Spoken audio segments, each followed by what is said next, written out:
ہر جگہ پر چوٹی کی چیز صبر ہے، آخری چیز جو بیان ہوتی ہے وہ صبر ہے۔ سورۃ العصر میں آخری بات وَتَوَاصَوْا بِالصَّبْرِ یا ایھا الذین آمنوا استعینوا بالصبر والصلاۃ، اے ایمان والو مدد حاصل کرو صبر سے اور نماز سے۔ ان اللہ مع الصابرین، اللہ تعالیٰ صبر کرنے والوں کے ساتھ ہے۔ اور پھر آگے چل کر وَبَشِّرِ الصَّابِرِينَ الَّذِينَ إِذَا أَصَابَتْهُمْ مُصِيبَةٌ قَالُوا إِنَّا لِلَّهِ وَإِنَّا إِلَيْهِ رَاجِعُونَ، اے نبی بشارت دیجئے، خوشخبری دیجئے ان صبر کرنے والوں کو کہ جن پر جب بھی کوئی تکلیف یا مصیبت نازل ہوتی ہے تو کہتے ہیں کہ ہم اللہ ہی کے ہیں اور اللہ ہی کی طرف ہمیں لوٹ جانا ہے۔ صبر کا مفہوم ہے اپنے آپ کو تھامنا، روکنا، برداشت کرنا، تحمل کرنا، اور جو بھی اپنا ایک طے شدہ مقصد ہے کسی بھی مخالفت سے بددل ہوئے بغیر، کسی بھی تکلیف یا مصیبت سے ہراساں ہوئے بغیر اس کی طرف پیش قدمی کیے چلے جانا۔ بڑی سخت سردی پڑ رہی ہے، فجر کا وقت ہے، گرم پانی کا اہتمام نہیں ہے، اب اس وقت فجر کی نماز کے لیے اٹھنا، ٹھنڈا پانی اگر ہے تو وضو تو کرنا ہوگا، اس ٹھنڈے پانی سے وضو کرنا، اس وقت لحاف سے نکلنا ہی بہت مشکل، ٹھنڈے پانی سے وضو کرنا اور مصیبت۔ یہ جب تک انسان میں صبر کا مادہ نہ ہوگا ممکن ہی نہیں۔ اس کو کہیں گے صبر علی الطاعہ، اطاعت پر صبر کرنا۔ ناگواری محسوس ہو رہی ہے لیکن اس ناگواری کو برداشت کرتے ہوئے انسان اللہ کے حکم کے اوپر جمع رہے، اللہ کے حکم پر عمل کرے۔ یہ کیا ہے؟ یہ صبر ہے۔ اگر یہ صبر نہیں ہے تو ظاہر بات ہے کہ انسان اللہ کے اس حکم پر عمل نہیں کر سکے گا۔ صبر کا مادہ نہیں ہوگا تو آپ کام نہیں کر سکیں گے۔ اور اسی کا ایک دوسرا رخ ہے، جب آپ دعوت حق کے لیے کھڑے ہوں گے پہلا قدم کیا آتا ہے؟ استہزاء، تمسخر، مذاق اڑانا، جس کی میں مثال اب دینا چاہتا ہوں محمد الرسول اللہ صلی اللہ علیہ وسلم کی شخصیت سے۔ دیکھیے ہم کیا اور ہماری بساط کیا، ہم کیا مبلغ ہوں گے، کیا داعی ہوں گے، ہمارے اپنے دامن پر داغ ہوتے ہیں، لیکن یہ کہ محمد الرسول اللہ کے دامن پر کوئی داغ تھا؟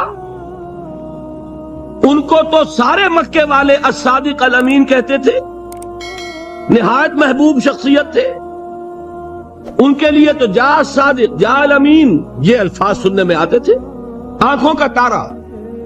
لیکن جب آپ نے دعوت اب شروع کی، اب قرآن مجید میں دیکھیے کسی نے کہا مجنون ہو گئے، دماغ خراب ہو گیا، پاگل ہو گئے، اجی شاعر ہیں، کچھ شعر جوڑ لیتے ہیں ہم پر دھوس جماتے ہیں۔ کسی نے کہا ساحر ہیں، کچھ جادو سیکھ لیا ہے۔ یہاں تک کہ ایسے بدبخت بھی پیدا ہوئے، قرآن میں ہے ساحر کذاب، سحر کرنے والا جادوگر نہایت جھوٹا۔ یہ الفاظ کہے جا رہے ہیں کس کی شان میں؟ محمد الرسول اللہ صلی اللہ علیہ وسلم۔ قرآن میں نقل کیا گیا یا ایھا الذی نزل علیہ الذکر انک لمجنون۔ کبھی آپ نے اس کا ترجمہ سوچا؟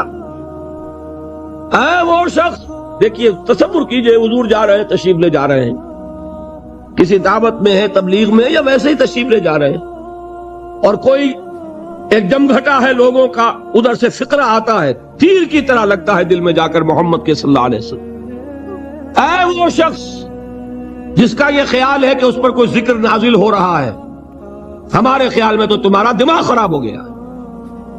یا ایھا الذی نزل علیہ الذکر انک لمجنون، کہا کہ نہیں کہا؟ اور یہ نہ سمجھیے کہ حضور صلی اللہ علیہ وسلم کے قلب مبارک کو تکلیف نہیں ہوتی تھی۔ میں قرآن سے ثابت کروں گا، میں کہیں کوئی کہانیاں بیان نہیں کرنا چاہتا۔ قرآن نے کہا ہے وَلَقَدْ نَعْلَمُ أَنَّكَ يَضِيقُ صَدْرُكَ بِمَا يَقُولُونَ، اے نبی ہمیں خوب معلوم ہے صلی اللہ علیہ وسلم کہ جو کچھ یہ لوگ کہہ رہے ہیں اس سے آپ کا سینہ بھنجتا ہے، یہ جو گھٹن ہوتی ہے، صدمہ ہوتا ہے، انکا یضیق صدرک بما یقولون، ہمیں خوب معلوم ہے کہ جو کچھ یہ باتیں آپ کو سننی پڑ رہی ہیں، یہ کڑوی کسیلی باتیں، یہ جو فقرے چست ہو رہے ہیں، استہزاء ہو رہا ہے، تمسخر ہو رہا ہے۔ سورہ ہجر میں ہے، ایک جگہ کھڑے ہوئے لوگ قرآن کا مذاق اڑا رہے ہیں، بھائی فلاں آیت تم لے جانا، فلاں آیت میری ہوگی، اس کے ٹکڑے کر رہے ہیں، اس کے ٹکڑے حصے بکھرے کر کے قیمہ بنا کر ان آیات کا تمسخر اڑا رہے ہیں۔ ایک جگہ قرآن مجید میں مذکور ہے کہ فرشتوں کا مذاق اڑ رہا ہے، بھائی یہ دیکھو محمد نے کہا ہے صلی اللہ علیہ وسلم کہ جہنم پر تو کل 19 فرشتے ہیں، علیہا 19 قرآن میں آیت نازل ہوئی۔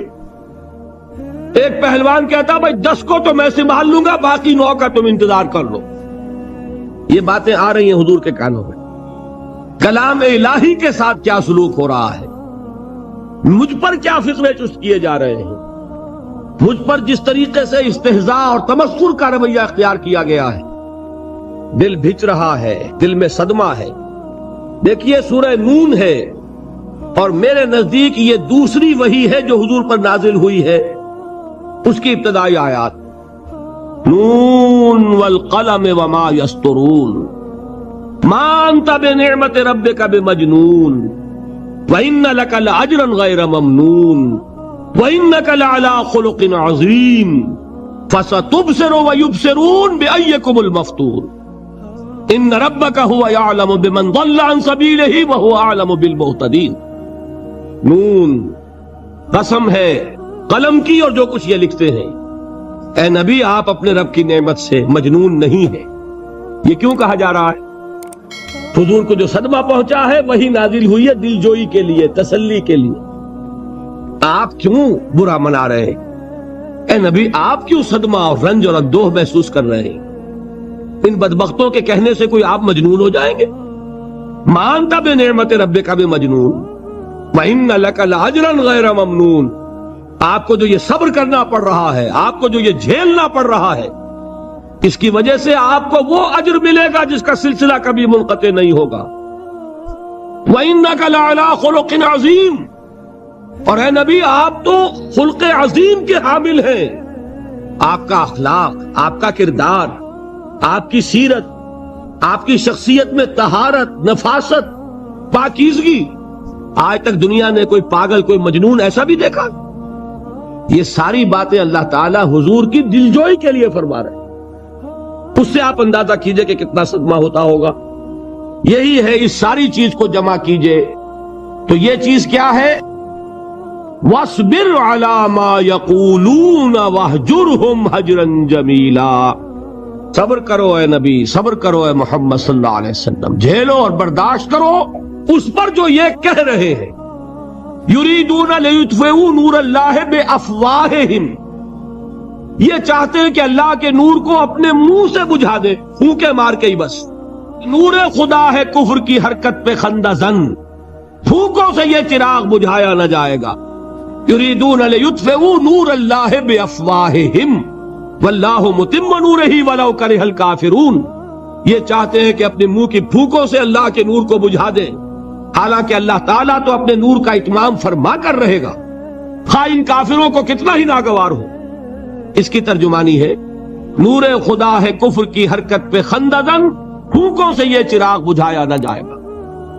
یہی وجہ دیکھیے مکی صورتوں میں خود نبی اکرم صلی اللہ علیہ وسلم کو اتنے مختلف پیرایوں میں صبر کا حکم دیا گیا۔ کچھ مثالیں میں دے چکا ہوں، وَلِرَبِّكَ فَاصْبِرْ، اسی طریقے سے وَاصْبِرْ كَمَا صَبَرَ أُولُو الْعَزْمِ مِنَ الرُّسُلِ، اے نبی صبر کیجئے جیسے کہ صبر کیا ہمارے اولو العزم رسولوں نے۔ وَاصْبِرْ وَمَا صَبْرُكَ إِلَّا بِاللَّهِ، اے نبی صبر کیجئے اور آپ کا صبر تو اللہ ہی کے سہارے ہے۔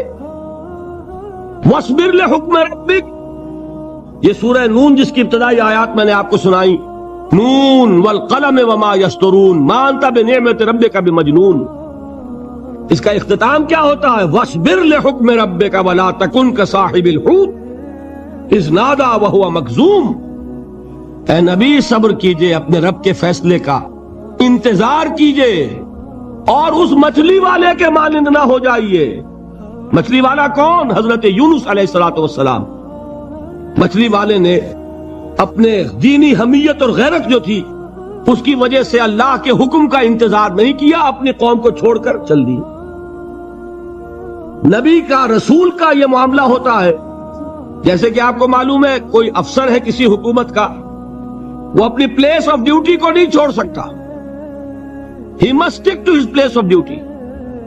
بڑے افسرز کے لیے تو یہ بہت بہت اہم بات ہے.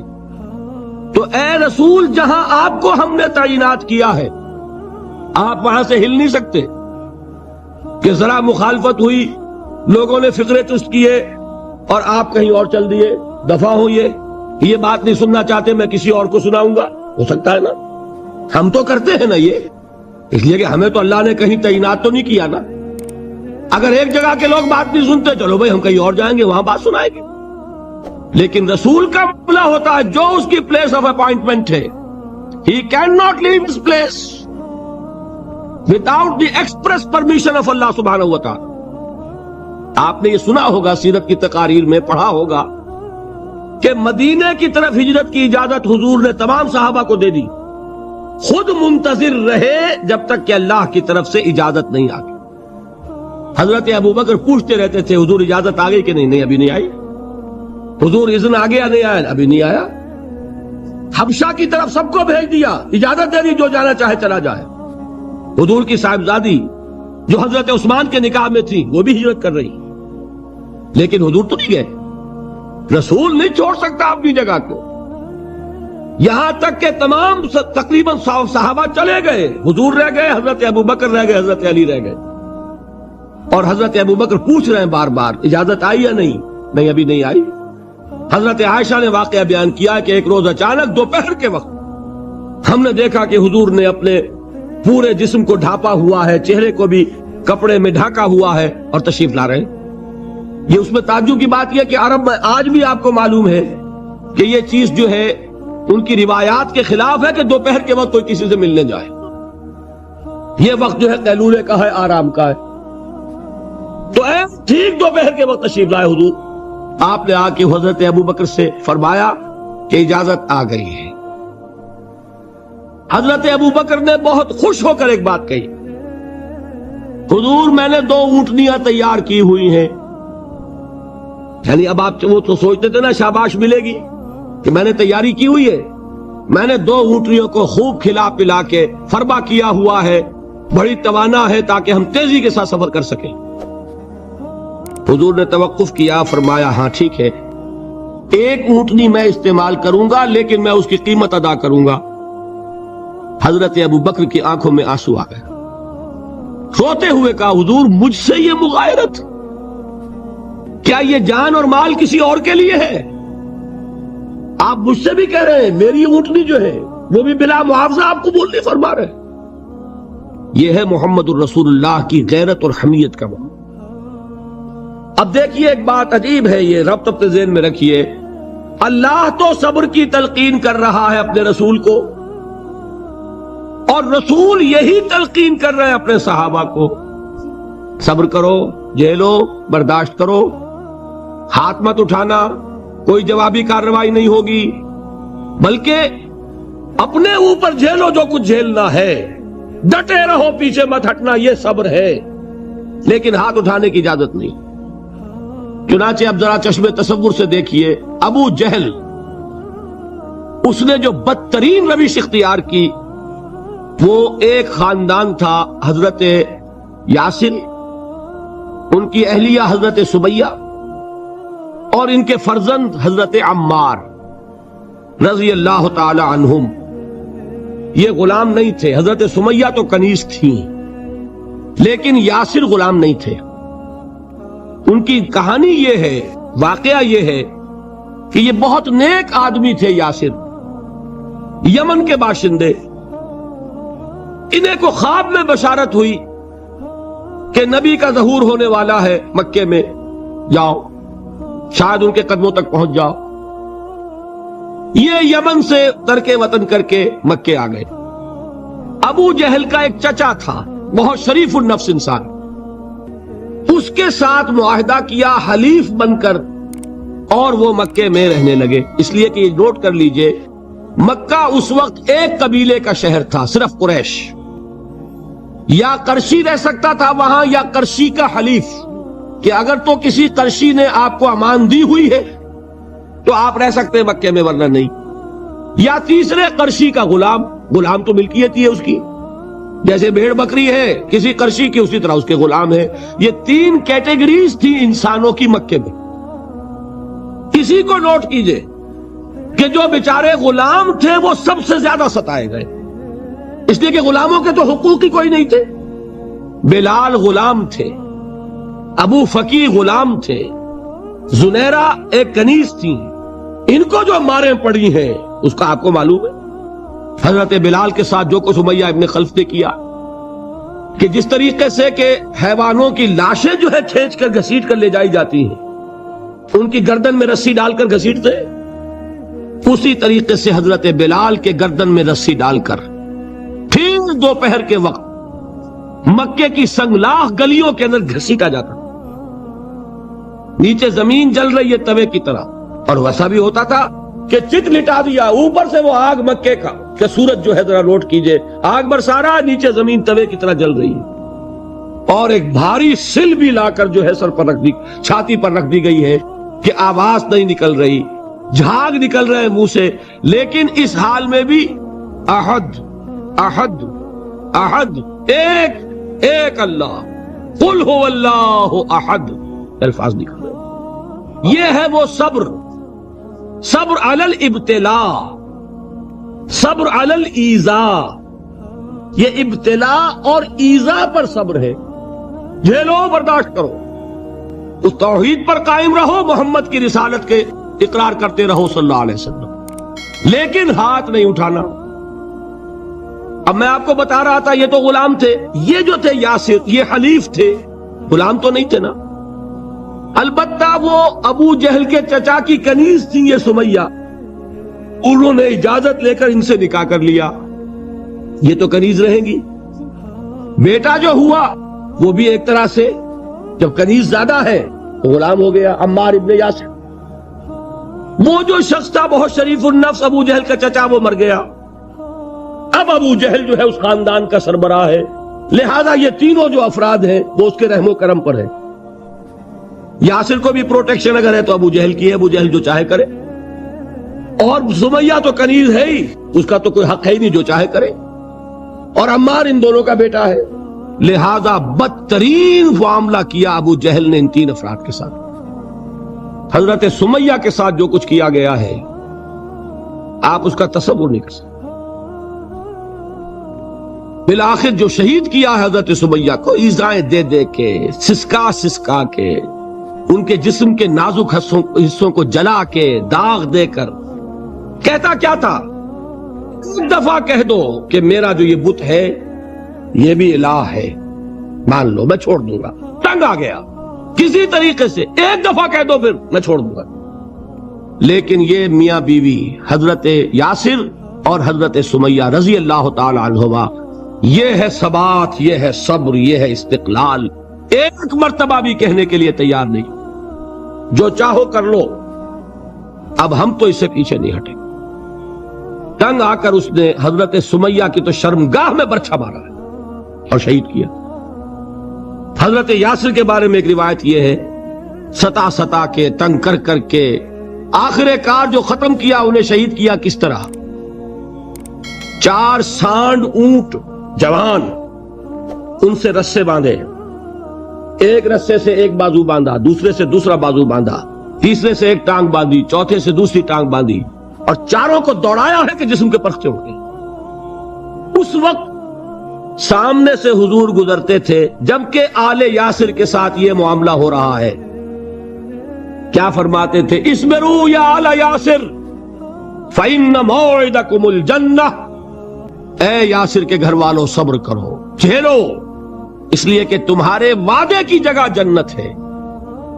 اللہ تعالیٰ ادھر آنکھ بند ہوگی ادھر جنت میں تمہارا داخلہ ہو جائے گا. یہ ہے تواصوا بالصبر والعصر ان الانسان لفی خسر. یہ تواصوا بالصبر پر کون عمل کر رہا ہے؟ محمد الرسول اللہ صلی اللہ علیہ وسلم. دے تو بھی محمد کی صداقت کی گواہی. یہ صداقت کی گواہی دیتے ہوئے انہوں نے اپنی جانیں دے دی. 4 سے لے کر 12 تک 8 برس اس کو کہتے ہیں پرسیکیوشن، فزیکل پرسیکیوشن، تشدد، مار پیٹ، جلانا، دہتے ہوئے انگاروں پر لٹانا، پھاکے رکھنا، بھوکے رکھنا. ان کو ڈال دی گئی زنجیریں، گھروں میں بند کر دیا گیا نوجوانوں کو. حضرت عثمان کو چچا نے ان کے ایک چٹائی کے اندر لپیٹا اور دھونی دے دی. دم گھٹ رہا ہے، جان نکل رہی. حضرت مصعب بن عمیر رضی اللہ تعالی عنہ، وہ نوجوان 200 درہم کا جوڑا ان کا سل کر آتا تھا شام سے تیار ہو کر، لباس معطر ہوتا تھا، جدھر سے نکل گیا پوری گلی جو ہے وہ معطر ہو گئی. انگلیاں اٹھ رہی ہیں، وہ جا رہا ہے مصعب، یہ خوشبو اس کی ہے. اس مصعب کے ساتھ کیا سلوک کیا؟ باپ تو مر چکا تھا، ماں نے پالا تھا، دولت بہت چھوڑ کر گیا تھا باپ، لہذا ماں نے بڑے ناز و نام میں پالا، بڑے لاڈ پیار میں. 200 درہم کا جوڑا تیار ہو رہا ہے. لیکن یہ کہ آپ کو معلوم ہے عرب کے اس معاشرے میں عورت کی کوئی حیثیت نہیں تھی، ماں کا اختیار نہیں تھا. چچا تھا اب سربراہ خاندان کا. چچا نے کہا مصعب اگر تم نے اپنے باپ کا دین چھوڑ دیا ہے تو باپ کی دولت پر بھی تمہارا کوئی حق نہیں ہے، نکل جاؤ گھر سے. اس نے یہ سوچا تھا کہ مصعب کے ہوش ٹھکانے آ جائیں گے، دن میں تارے نظر آ جائیں گے، ناز و نام میں پلا ہوا گھر سے نکل کے جائے گا کہاں؟ یہ سارا نشہ جو ہے توحید کا یہ حیران ہو جائے گا. حضرت مصعب کا جواب بالکل برعکس تھا. اچھا ٹھیک ہے چچا جان، میں گھر چھوڑتا ہوں. وہی بات جو کبھی کہی تھی ابراہیم نے. باپ نے کیا کہا تھا؟ واجرنی ملیہ، جاؤ چلے جاؤ، دفع ہو جاؤ میری نگاہوں سے. حضرت ابراہیم نے کیا جواب دیا تھا؟ سلام علیک ساستغفر لک ربی انہ کان بی حفیہ. اچھا ابا جان آپ کا حکم یہی ہے تو میں چلتا ہوں، آپ پر سلامتی ہو، میرا رب مجھ پر بڑا مہربان ہے، میں اس سے آپ کے لیے استغفار کر لوں گا. چل دی. یہی جو ہے حضرت ابراہیمی کی نسل ہے نا قریش. آج ابراہیم کے ایک بیٹے کے ساتھ وہی معاملہ ہو رہا ہے مصعب کے ساتھ، اور مصعب چلنے کے لیے تیار ہو گئے. چچا نے سوچا، میں سمجھتا تھا کہ ہوش ٹھکانے آ جائیں گے، یہ تو تیار ہو گیا نکلنے کے لیے. غصے میں آ کے اگلی بات کہی، یہ کپڑے جو پہنے ہوئے تم نے یہ بھی اسی مشرک باپ کی کمائی کے ہیں، اتارو ان کو. وہیں کپڑے اتارے، مادر زاد برہنہ گھر سے نکالے گئے. ماں کے پاس پہنچے، ماں نے آنکھوں پر ہاتھ رکھے. مصعب کیا ہوا؟ ماں سے کہتے ہیں کہ ماں میں موحد ہو گیا. اور وہاں سے گئے، پھر حضور کی خدمت میں کپڑے کہیں سے مانگے ہوں گے. یہ مصعب ہیں 200 درہم کا جوڑا پہننے والے. جب حضور پر مدینے کے 12 افراد ایمان لائے تھے، بیعت عقبہ اولیٰ ہوئی، انہوں نے کہا کہ حضور ہمیں کوئی شخص اپنا ایسا شاگرد دیجئے جو ہمیں قرآن پڑھا سکے. حضور نے حکم دیا مصعب جاؤ، اب مدینے جاؤ، یثرب جاؤ، یثرب والوں کو قرآن پڑھاؤ، انہیں تبلیغ کرو. مصعب گئے ہیں وہاں، 1 سال کی کمائی 75 افراد لا کر حضور کے جھولی میں اگلے سال ڈال دیے کہ حضور یہ میری 1 سال کی کمائی ہے. 72 مرد 3 عورتیں. بہرحال وہ مصعب بن عمیر ہیں جو غزوہ احد میں شہید ہوئے، اور جب شہید ہوئے تو ان کے جسم پر صرف ایک چادر تھی. یہی چیزیں ہیں اصل میں کہ جو ہمارے دلوں کو منور کرنے والی ہیں نور ایمان سے. وہ علم بردار تھے غزوہ احد میں، جھنڈا مسلمانوں کا ان کے پاس تھا. ایک ہاتھ پر ایک شانے پر وار پڑا، ہاتھ کٹ گیا، دوسرے سے تھاما، دوسرے پہ کٹ گیا، اب دونوں حصوں کے بچے ہوئے ٹکڑوں سے جھنڈے کو تھاما، گرنے نہیں دیا، یہاں تک کہ شہید ہو گئے. گرے ہیں تو جھنڈا گرا ہے. شکل میں حضور سے بہت مشابہ تھے. خبر اڑ گئی کہ محمد شہید ہو گئے صلی اللہ علیہ وسلم. یہ مصعب بن عمیر کا واقعہ ہے. جب ان کو اب دفن کرنے کا وقت آیا، اور شہید کے لیے کفن جو ہے اس کا وہی لباس ہوتا ہے جو شہادت کے وقت ہو. حضور کے سامنے ایک پرابلم پیش کیا گیا. حضور مصعب کے جسم پر تو ایک چادر تھی، اور وہ چادر بھی اتنی چھوٹی ہے، یعنی 2 گز کی چادر بھی نہیں ہے. اس سے اگر سر ڈھانپتے ہیں مصب کا تو پیر کھل جاتے ہیں، پیر ڈھانپتے ہیں تو سر کھلتا ہے، کیا کریں؟ حضور نے فرمایا سر ڈھانپ دو چادر سے اور پیروں پر گھاس ڈال دو۔ یہ آخری لباس ہے جو محمد کے اس دیوانے کو اس دنیا سے رخصت ہوتے ہوئے ملا ہے، جس کا 200 درہم کا جوڑا چلتا تھا۔ یہ ہے صبر۔ برداشت کیا کہ نہیں کیا؟ یہ خباب بن الارت پیشے کے لحاظ سے لوہار تھے۔ سوچئے ایک زندہ انسان کو دہکتے ہوئے انگاروں پر لٹایا جا رہا ہے، ان انگاروں سے کھال جلی، کمر کی چربی پگھلی، اس پگھلنے والی چربی سے وہ انگارے ٹھنڈے پڑے۔ یہ سب کچھ جھیل رہا ایک شخص۔ سوچنے والوں نے سوچا نہیں ہوگا کیا جرم تھا اس کا؟ تو بڑا شریف آدمی ہے، بہت اچھا کاریگر ہے، وقت پر کام دیتا ہے، مناسب اجرت لیتا ہے، یہ کیا ہوا؟ یہ کوئی جرم نہیں، جرم صرف ایک ہے، ایک اللہ کو مانتا ہے اور محمد کے دامن سے وابستہ ہے۔ فَاسْتَعِينُوا بِالصَّبْرِ وَالصَّلَاةِ، مدد حاصل کرو کس سے؟ صبر سے اور نماز۔ ان اللہ مع الصابرین، جان لو کہ اللہ تعالیٰ صبر کرنے والوں کے ساتھ۔ وَلَا تَقُولُوا لِمَنْ يُقْتَلُ فِي سَبِيلِ اللَّهِ أَمْوَاتٌ، اور ہرگز نہ کہو اسے جو اللہ کی راہ میں قتل ہو جائے کہ وہ مردہ ہے۔ بَلْ أَحْيَاءٌ وَلَكِنْ لَا تَشْعُرُونَ، نہیں، وہ زندہ ہے لیکن تمہیں ان کا شعور نہیں ہے۔ اور سنیے اب یہ آیت اہم ترین ہے صبر کے موضوع پر۔ وَلَنَبْلُوَنَّكُمْ بِشَيْءٍ مِّنَ الْخَوْفِ وَالْجُوعِ وَنَقْصٍ مِّنَ الْأَمْوَالِ وَالْأَنفُسِ وَالثَّمَرَاتِ وَبَشِّرِ الصَّابِرِينَ، اور دیکھو ہم تمہیں آزمائیں گے۔ وَلَنَبْلُوَنَّكُمْ، ہم لازماً آزمائیں گے تمہیں، بِشَيْءٍ مِّنَ الْخَوْفِ، خوف کی کیفیت طاری کر کے، والجوع، بھوک، فقر اور فاقہ، ونقص من الاموال، مالی نقصان، والانفس، جانی نقصان، والثمرات، اور ثمرات، پھلوں اور میووں کا نقصان۔ میرے نزدیک یہاں پر ثمرات کا مفہوم ایک اور بھی ہے۔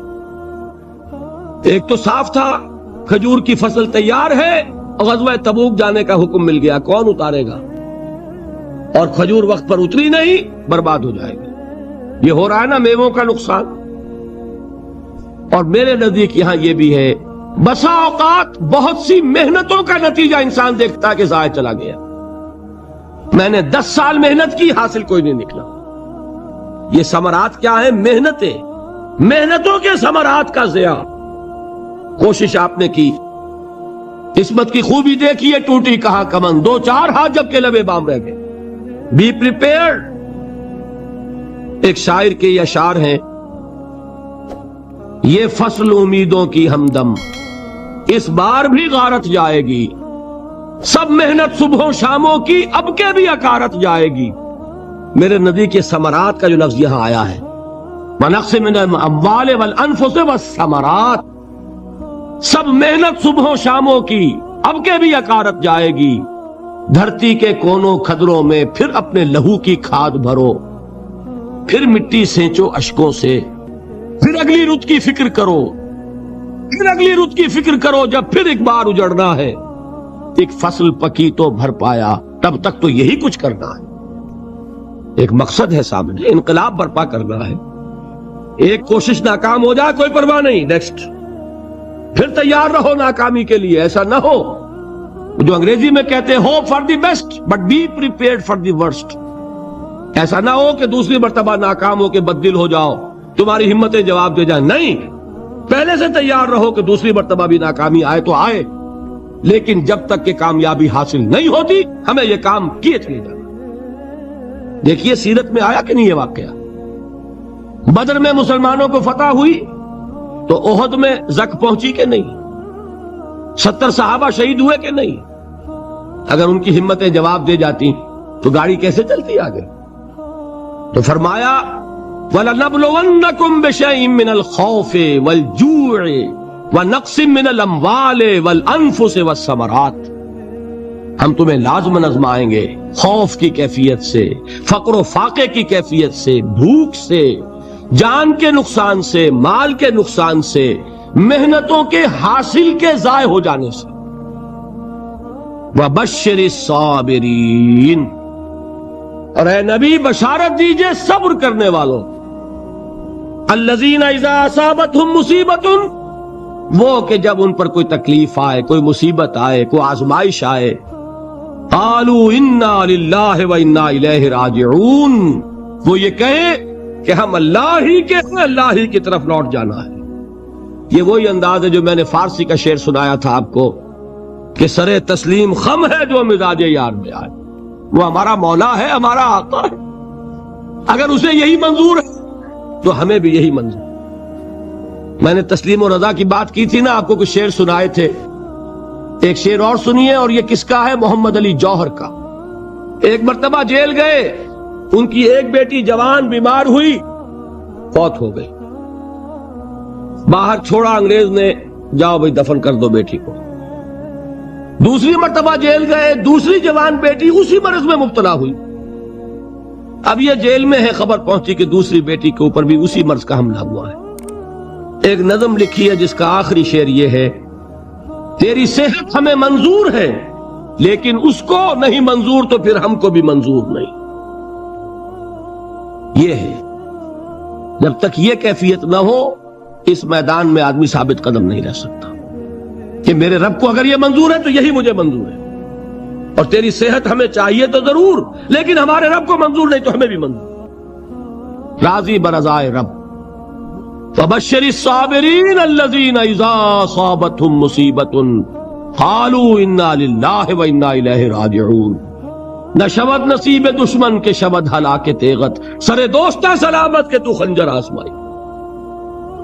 اولئک علیہم صلوات من ربہم ورحمہ، یہی ہے وہ لوگ جن پر ان کے رب کی طرف سے عنایتیں ہیں اور رحمتیں ہیں۔ وَأُولَئِكَ هُمُ الْمُهْتَدُونَ، اور یہی ہے وہ لوگ جو کامیاب ہونے والے ہیں، ہدایت پانے والے، ہدایت یافتہ۔ وَالصَّابِرِينَ فِي الْبَأْسَاءِ وَالضَّرَّاءِ وَحِينَ الْبَأْسِ، اور صبر کرنے والے، اصل نیکی ان کی ہے، جسمانی تکلیفوں میں صبر کرنے والے، فقر اور فاقے میں صبر کرنے والے، اور جنگ کے وقت صبر کرنے والے۔ اولئک الذین صدقوا واولئک هم المتقون، یہ ہے وہ لوگ جو صبر کرنے والے ہیں، یہ ہے جو سچے ہیں، جو اپنے دعوے میں نیکی کے اور ایمان کے صادق ہیں، اور یہی وہ لوگ ہیں جو متقی۔ اللہ تعالیٰ نے کیسے کیسے مسلمانوں سے کہا، مسلمانوں تمہیں زک پہنچی ہے تو انہیں بھی تو پہنچی تھی، ان کے 70 نہیں مارے گئے تھے بدر میں، ان کے حوصلے جو ہیں وہ تو پست نہیں ہوئے، وہ اگلے سال آ گئے تم پر چڑھائی کر کے۔ تم کیوں اتنا برا مان رہے ہو؟ تمہارے دل اتنے زخمی کیوں ہو گئے؟ تمہیں تکلیف پہنچتی ہے تو انہیں بھی پہنچتی ہے۔ اپنی غیرت جو ہے ہمیں ذرا اس کا جائزہ لینا چاہیے۔ لوگ باطل نظریات کے لیے کتنی قربانیاں دے رہے ہیں، لوگ باطل چیزوں کے فروغ کے لیے کتنی محنتیں کر رہے ہیں۔ جیسا کہ میں نے ابھی کہا تھا، اسی غیرت کو چیلنج کرنے کے لیے، ذرا آپ کی حمیت دینی کو جوش دلانے کے لیے، قادیانی نوجوان کتنی تعداد میں اپنے آپ کو دین کے لیے وقف کرتا ہے، اور آپ کتنے نوجوان ہیں جو اپنے آپ کو دین کے لیے وقف کرتے ہیں؟ اور وہ کھاتے پیتے گھرانوں کے لوگ۔ یہ نہیں ہے کہ اگر کوئی اور کام نہیں کر سکتا تو پھر یہ ہے کہ وہ دین کے کام میں لگ جائے۔ باصلاحیت لوگ، کھاتے پیتے لوگ، ذہنی استعداد رکھنے والے لوگ، اونچے گھرانوں کے لوگ، وہ وقت کریں اپنے آپ کو دین کے لیے۔ اس کے بغیر کیسے باہر آ جائے گی، کیسے رونق آ جائے گی؟ تو دنیا میں باطل نظریات والے جو ہیں، یہ بات کہی گئی ہے، مسلمانوں تم اگر توحید کے لیے لڑ رہے ہو، دیکھتے نہیں ابو جہل کو، اس نے گردن کٹوائی ہے شرک کے لیے، شرک کے لیے گردن کٹوائے، اور تم توحید کے لیے گردن کٹوانے کو تیار نہ ہو۔ اس نے گردن کٹوائی کہ نہیں کٹوائی؟ اور کس طرح کٹوائی ہے؟ چونکہ بڑا متکبر قسم کا، فرعون قسم کا شخص تھا، جب گردن کاٹنے لگے تو کہتا ہے ذرا نیچے سے کاٹنا، تاکہ جب تم نیزے کے اوپر چڑھاؤ میری میرے سر کو تو اونچا نظر آئے معلوم ہو سردار کا سر ہے. وہ بدبخت مرتے ہوئے بھی جو اس کی یہ کیفیت تھی نا، اس کو ذہن میں رکھیے. تو یہ اس لوگوں نے قربانیاں دی، جانیں دی. تو فرمایا اگر تم ان سے زیادہ قربانی نہیں دو گے، یہ نوٹ کر لیجئے اس کو، مجرد اگر حق کو غالب کرنا اللہ کے ذمے ہو تو آنے واحد میں غالب کر دے گا، تمہیں تکلیف ہی دینے کی ضرورت نہیں. سمجھ رہے؟ کیا اللہ کے مقابلے میں کوئی باطل کی طاقت ٹھہر سکتی ہے؟ یہ تمہارے ایمان کا امتحان ہے، یہ تمہارے خلوص کی آزمائش ہے، یہ تمہارے امتحان کا ثبوت درکار ہے کہ اللہ تعالیٰ دیکھنا چاہتا ہے تم اس کے لیے اپنی جانیں قربان کرنے کو تیار ہو کہ نہیں، تم اس کے لیے تن من دھن لگانے کو تیار ہو کہ نہیں. اور یہ جان لو کہ اگر کفار اور مشرکین اور ملحدین اور باطل نظریات والے وہ جو کچھ قربانیاں اپنے باطل نظریات کے لیے دے رہے ہیں ان سے زیادہ اگر تم نہیں دو گے تو حق غالب نہیں ہوگا. انہوں نے جو صبر کیا ہے اپنے باطل نظریات پر، اگر تم اس سے زیادہ صبر کا ثبوت نہیں دو گے اپنے اس حق پر تو حق غالب نہیں ہوگا. اس لیے فرمایا یا ایھا الذین آمنوا اصبروا وصابروا، نہ صرف یہ کہ صبر کرو بلکہ صبر میں اپنے دشمنوں سے آگے نکلو، ان کے صبر سے بڑھ کر صبر کرو. ورابطوا، مرابطہ کہتے ہیں چوکس رہنا، ہوشیار، پہرا دو. ایسا نہ ہو کہ دشمن جو ہے غفلت میں تمہارے اوپر کوئی حملہ جو ہے کر بیٹھے. واتقوا اللہ، اور اللہ کا تقوی اختیار کرو، لعلکم تفلحون، تاکہ تم فلاح پاؤ. یہ ہے حضرات تواصوا بالصبر. میں نے عرض کیا تھا ہر جگہ پر آپ کو چوٹی کی بات صبر ملے گا. آیت الکرسی، آیت البر جو میں نے آپ کو سنائی آخر میں، والصابرین فی الباساء والضراء وحین الباس. حامیم السجدہ، وما یلقاها الا الذین صبروا وما یلقاها الا ذو حظ عظیم. اس کے بغیر تو نہیں ہوگا. اگر آپ کو ہماری ویڈیو اچھی لگی ہو تو ہمارے چینل کو سبسکرائب ضرور کریں. ڈاکٹر اسرار احمد رحمت اللہ علیہ کی وفات کے لیے سورہ فاتحہ پڑھ کر کامنٹ میں آمین لکھیں. شکریہ.